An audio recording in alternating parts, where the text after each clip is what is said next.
Dans l'assemblée des saints, assoiffé je me tiens, que ton onction descende sur moi. Conscient que mon destin est dans le creux de ta main, que ton onction descende sur moi. Je suis disposé, assoiffé, que ton onction descende sur moi. Je suis disposé, assoiffé, que ton onction descende sur moi.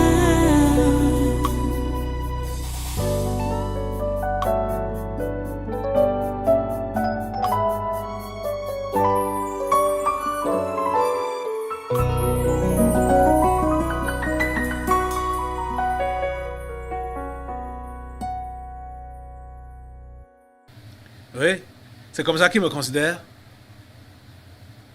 Parce que j'avais remarqué que quand je me suis converti et que je ne voulais plus avoir de leurs informations, c'est-à-dire de leurs nouvelles, eux-mêmes ne me donnaient plus les nouvelles. Vous comprenez ça? Donc, j'ai vécu pendant longtemps. Ils font leurs choses, les choses arrivent là-bas, soit la famille, machin. Ils ne m'informent pas, ils ne me disent rien. Vous comprenez? Mais si, à ton niveau, toi qui dis que tu es chrétien,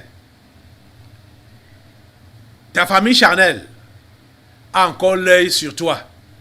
À chaque fois, on va t'appeler pour te dire, ils ne sont pas chrétiens, hein, et tu es chrétien même depuis.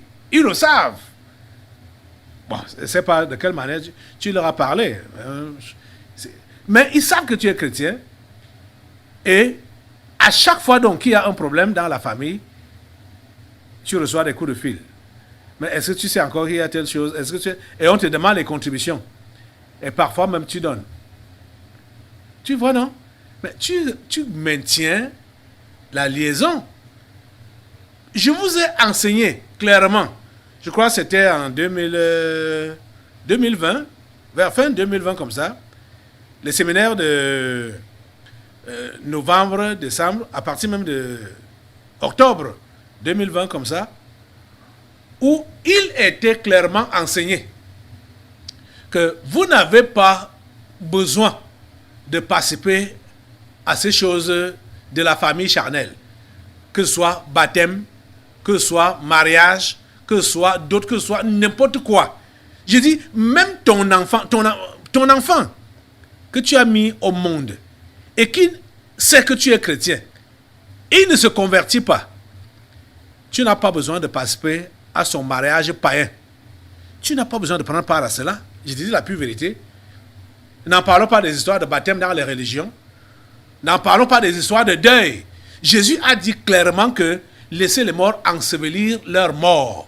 Jésus l'a dit clairement. Donc, quand tu te convertis, tu dois mettre ta famille au clair, cette famille charnelle au clair. Elle doit savoir qui tu es devenu, ce que tu fais et ce que tu ne fais pas. Ils doivent le savoir. Et tu dois leur montrer ta position clairement, de façon qu'on ne vive plus des histoires telles que ce qui s'est passé ici dimanche, que quelqu'un est là à l'église depuis des années, et un beau matin, sa famille vient pour dire qu'on le réclame. Un père de 38 ans, on le réclame. Et qui est... Mais ça, c'est quoi ça? Ça, c'est quoi ça? Ça ne donne pas, ça ne donne pas. Dès ta conversion, il faut que tout soit clair avec ton entourage. Tout soit clair avec ta maison. Que tout soit clair. Tu comprends ça? Sinon, tu ne pourras pas évoluer parce que tu vas continuer dans la foi de désobéissance en désobéissance. Et quand tu fonctionnes dans la foi de désobéissance en désobéissance, tu ne peux pas porter du fruit. Si tu continues à venir à l'église, tu n'es pas chrétien, tu es juste un religieux. Tu fermes tes yeux là maintenant, tu meurs, tu vas aller en enfer. Parce que tu n'as rien à faire avec Dieu. Tu n'as rien à faire avec Jésus. Tu comprends ça? La démarcation ou la séparation, ça doit être clair. Ça doit être clair. Je vous dis que vous devez repartir dans les Écritures, lire les consignes que Jésus-Christ nous a données. Tout est dans ce livre qu'on appelle la Bible. Tout est là-dedans. Quand vous allez écouter les histoires que ceux qui ne connaissent pas la Bible vont dire que le pasteur qui divise les familles, le pasteur qui trouble la nation entière, ils disent que je trouble la nation entière. Alors que ce n'est pas mon enseignement, c'est pas moi qui invente.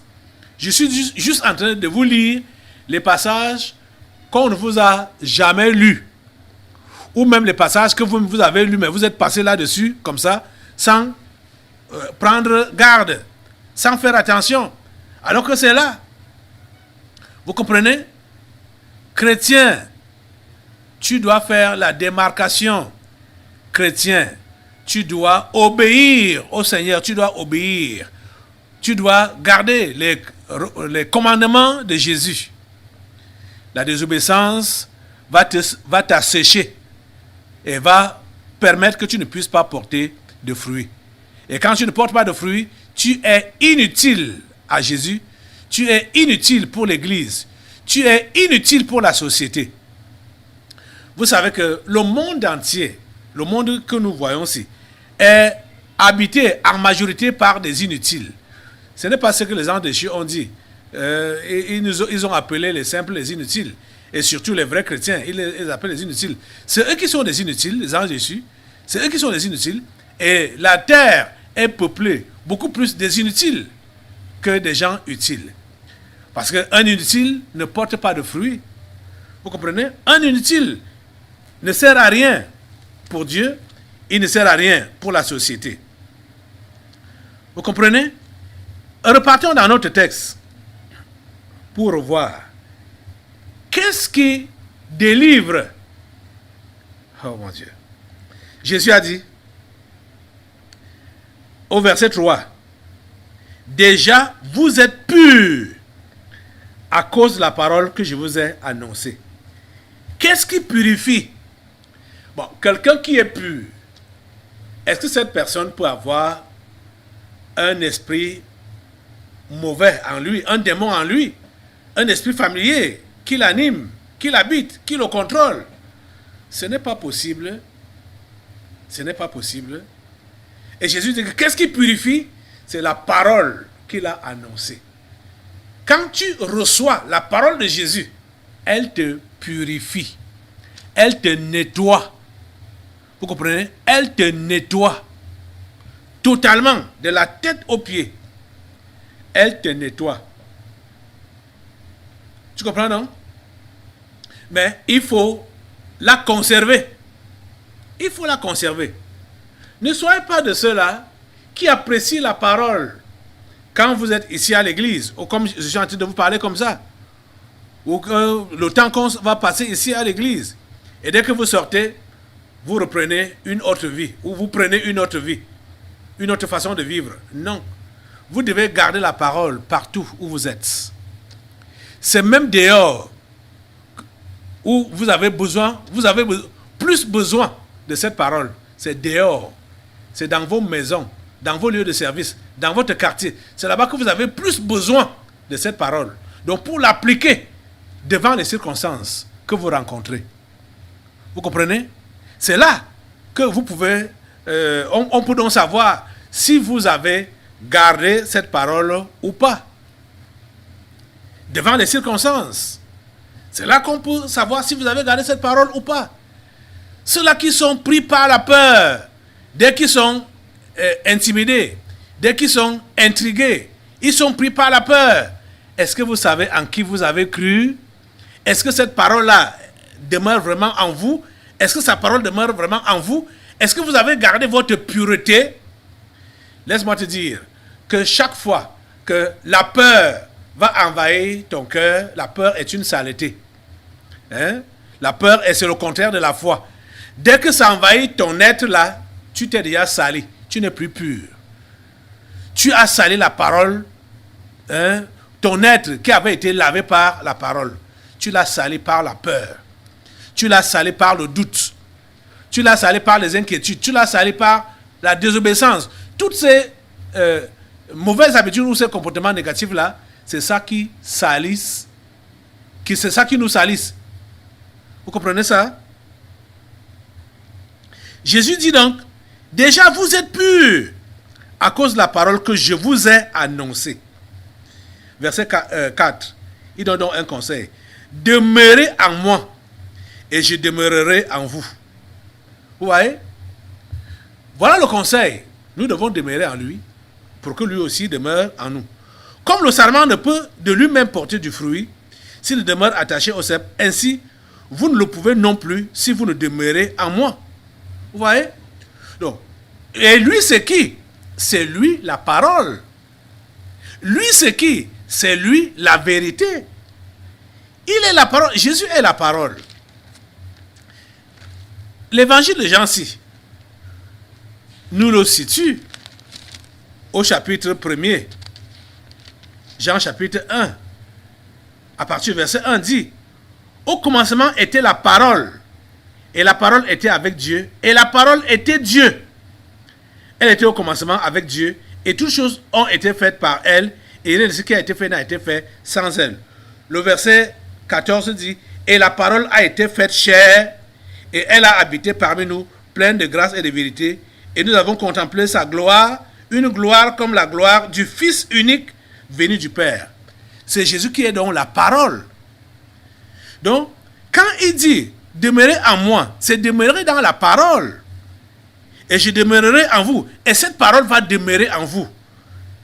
Et comme le sarment ne peut porter de lui-même, ne peut de lui-même porter de fruits, s'il demeure attaché au cep, ainsi, vous ne pouvez non plus si vous ne demeurez pas, si vous ne demeurez en moi. On voit, si on ne demeure pas dans la parole, on n'est pas productif. On ne peut pas porter de fruits.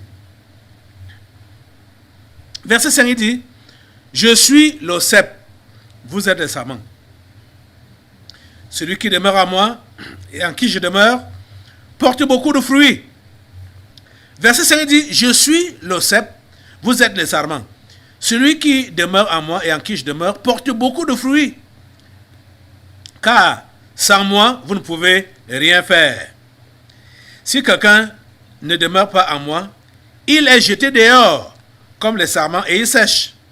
Puis on ramasse les sarments, on les jette au feu et ils brûlent. Si vous demeurez en moi et que mes paroles demeurent en vous, demandez ce que vous voudrez et cela vous sera accordé. Vous voyez, ici également, on a là le secret de l'exaucement aux prières. Le secret, comment faire pour conserver sa délivrance? Comment faire pour conserver sa foi? Il faut seulement demeurer dans la parole, demeurer en Jésus. Il faut être séparé, se séparer de tout ce qui est péché et de tout ce qui peut nous entraîner vers le péché. Il faut couper directement et catégoriquement avec les esprits familiers. Vous comprenez? Et ne plus avoir de ce que les esprits ont appelé là la gentillesse du village vis-à-vis de ces esprits-là ou de ces gens-là qui vont même prétendre être gentils avec nous. Ils vont prétendre vouloir notre bien. Ils veulent prétendre pleurer notre sort, que nous sommes égarés. Il ne faut pas écouter ça. Il ne faut pas écouter ça. Et même des pensées qui vont passer dans ta tête pour dire mais comment faire pour les évangéliser? Comment faire pour qu'ils puissent se convertir? Ils n'ignorent pas la vérité. Tu as déjà cru ça fait combien de temps? Tu leur avais dit que tu as cru, non? Comment ils ont accueilli ça? Comment ils ont accueilli ta foi? Et quelle est leur position jusqu'à présent? Tu penses que c'est en changeant d'attitude en ayant donc la gentillesse du village qui vont se convertir. Au contraire, dès que tu adoptes la gentillesse du village, tu te fais piéger. Et c'est toi qui vas rentrer en arrière. Et c'est toi qui vas rétrograder. Tu comprends ça? Tu dois demeurer ferme. Ta fermeté permet même que ceux qui sont les simples dans ta famille, quand ils vont se convertir, ils vont se référer à toi. Ils vont se référer à toi. Ils vont te prendre pour modèle, pour exemple. Mais si tu es le genre qui tombe, se relève, tu vas leur donner quel modèle de chrétienté? Tomber, se relever, tomber, se relever. Vous voyez? Tu vas leur donner quel modèle de chrétienté, de légèreté? Vous voyez? C'est pourquoi vous devez être radicaux. Vous devez être radicaux et permettre à ce que ce soit les membres de vos familles, que ce soit vos collègues de service ou n'importe qui vous connaît, qui vous côtoie, il va se mirer sur votre comportement et il va aussi adopter ce genre de comportement-là, sachant que le chrétien ne se compromet pas. Tu comprends? Donc, tu dois porter du fruit. Il sait qu'il y a plusieurs ici qui sont déjà asséchés, qui sont secs, ne portent pas de fruits, mais leur carcasse est toujours présente là, aux réunions, aux assemblées. Et pourtant, ils ne sont plus en communion avec Dieu depuis longtemps. Vous devez vous ressaisir aujourd'hui. Et vous comprenez que la raison de l'assèchement ou de la régression spirituelle, c'est le fait de ne pas demeurer dans la parole de Jésus. Le fait de ne pas garder sa parole. Le fait de ne pas respecter ses commandements. Le fait de sortir de ses voies. Donc c'est, grosso modo quoi? La désobéissance. C'est ça qui t'assèche spirituellement. Et c'est ça qui te fait rétrograder. Et plusieurs sont là, en train d'attendre le feu de la géhenne. Pourtant, ils croient qu'ils ont affaire avec Dieu. Ils sont en train de... Plusieurs... Je ne sais pas à quoi vous pensez. Vous qui dites que vous êtes chrétien, vous avez cru. Vous avez cru et vous êtes chrétien pour quel but? Pour quel but? Quel est le but de votre foi? Qu'est-ce que vous produisez dans la maison de Dieu? Qu'est-ce que vous faites pour Dieu? Je vous disais tout à l'heure que vous ne devez pas avoir la mentalité des païens du monde. Vous ne devez pas avoir leur mentalité. La saison dans laquelle nous sommes, c'est une saison où il faut moissonner les âmes pour le Seigneur. Donc, on ne doit pas avoir la mentalité des païens qui sont là donc pour parler fête de fin d'année, machin, tout ça là. Et les festivités ou bien les activités s'arrêtent au niveau de l'habillement, au niveau de la nourriture qu'on mange. Ça s'arrête seulement à ce niveau-là. Non, on ne doit pas avoir cette mentalité-là. Vous comprenez? Nous devons être focalisés à accomplir le but pour lequel Dieu nous a sauvés. Et le but pour lequel Dieu nous a sauvés, c'est pour que nous soyons effectivement sauvés et que nous puissions sauver les autres. C'est pour cela que Dieu nous a sauvés. Vous comprenez?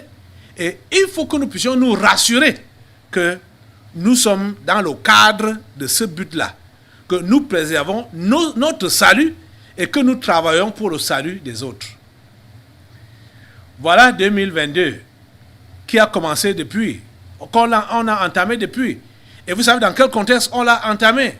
Dans le contexte du combat, comme c'est prévu pour les vrais croyants. On est dans le combat, on est dans la bagarre, parce que le diable et ses agents ne veulent pas que les âmes soient sauvées, que les simples soient sauvés. Et c'est pourquoi ils combattent. Ils sont en train de combattre. Vous voyez? Donc, nous devons garder la tête haute et nous devons être engagés dans ce combat. Jour après jour, nous rassurant que nous faisons tout pour sauver nos âmes, donc garder nos âmes sauvées, et nous faisons tout pour sauver les autres. Ça doit être notre travail. Ça doit être notre objectif. Vous comprenez? On ne doit plus être là pour s'occuper seulement du pain quotidien, seulement de notre avenir, seulement de... comme un esprit qui est venu hier là parlant des rudiments de ce monde. Ce n'est pas ça qui doit nous intéresser. Ce qui doit nous intéresser, c'est d'accomplir la volonté de Dieu dans notre vie, pendant cette génération, pendant notre vie sur cette terre. Et Dieu, s'il te plaît, interpelle tes enfants et réveille-les. Seigneur, réveille-les et permets que chacun puisse se lever pour toi et que chacun puisse porter du fruit pour toi. Porter du fruit, c'est très important.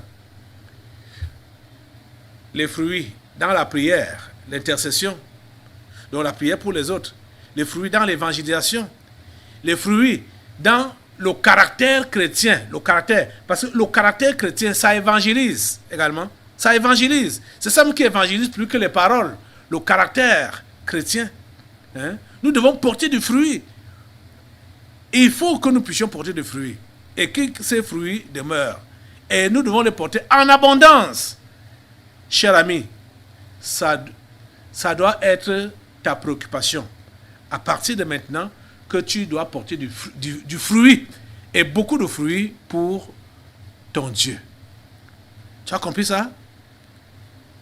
Alors, tu ne te verras plus en train de bagarrer pour abandonner telle ou telle mauvaise habitude ou bien pour être séparé de tel ou tel démon, tel ou tel esprit familier parce que tu es concentré sur l'essentiel.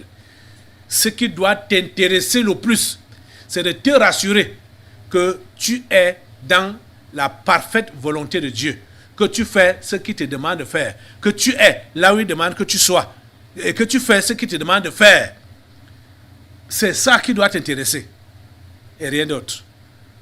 Tu as compris ça? Voilà, tu vas te lever pour prier le Seigneur maintenant et lui demander cette grâce de pouvoir demeurer dans sa parole. Si toi, tu t'es déjà égaré depuis là, toi-même tu le sais, hein? Toi-même tu le sais, où tu te trouves. Toi-même tu sais ce que tu portes comme fruit. Et tu sais, si tu ne portes pas de fruits, si tu es asséché, si tu es stérile, tu ne dois pas être stérile. Et tu as la solution. La solution, c'est demeurer dans le conseil de Jésus, demeurer dans l'enseignement de Jésus, demeurer séparé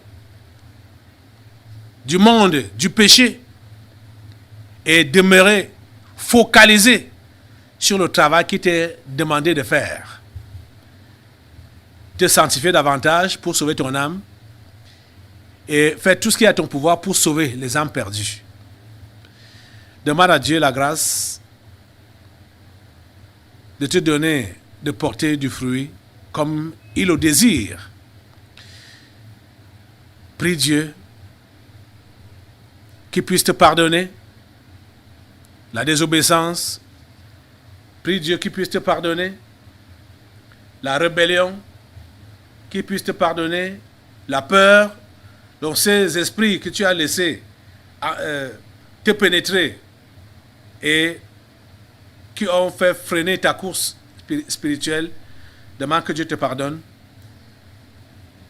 et engage-toi de reprendre la course maintenant pour accomplir les plans de Dieu dans ta vie. pour accomplir sa volonté parfaite dans ta vie.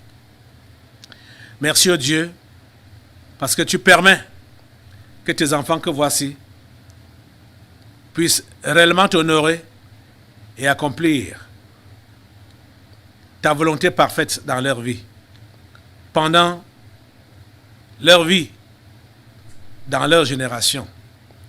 Merci au Dieu de le faire. Au nom puissant de Jésus, nous avons prié. Amen. Depuis hier, il y a certains esprits qui sont sortis. Assois-toi un peu. On va passer aux délivrances prophétiques. Mais je crois qu'on doit d'abord passer aux interpellations pour aider les uns et les autres. C'est important que vous savez que Dieu, dans sa grâce, nous utilise le thermomètre pour chacun d'entre nous, ici au Tabernacle de la Liberté, le thermomètre spirituel. Dans ces interpellations, servent de thermomètre pour savoir le positionnement de chacun ou la température de chacun. Donc, tous ceux-là qui sont encore gérés par les rudiments du monde, par la désobéissance, ou par l'intérêt personnel, ou par la souffrance inutile, ou bien toutes ces choses, c'est 5 démons.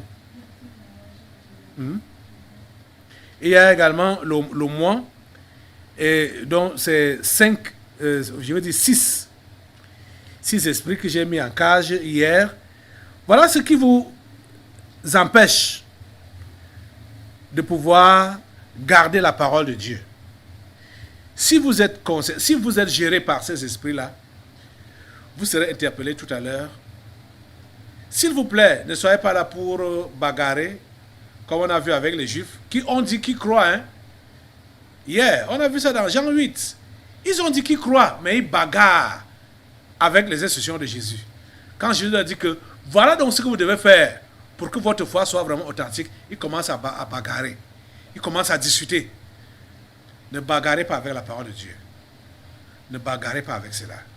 N'empirez pas votre situation, s'il vous plaît. Donc maintenant, je vais laisser le soin à ces esprits donc de faire les interpellations. Et dès que vous êtes interpellé, commencez déjà à vous repentir directement là. N'attendez pas qu'on puisse vous dire dans quel domaine vous avez désobéi. N'attendez pas d'abord. Vous-même, vous savez. Beaucoup savent. Là où ils ont fait un faux pas, ils savent. Donc, n'attendez pas qu'on vous dise d'abord, qu'on vous donne les détails. Mais commencez à vous repentir et à vous mettre en règle. Merci d'écouter ces conseils et de les appliquer. Je reviens maintenant pour les délivrances prophétiques après ces interpellations. Dans l'assemblée des saints, assoiffé je me tiens, que ton onction descende sur moi. Conscient que mon destin est dans le creux de ta main, que ton onction descende sur moi. Je suis disposé, assoiffé, que ton onction descende sur moi. Je suis disposé, assoiffé, que ton onction descende sur moi.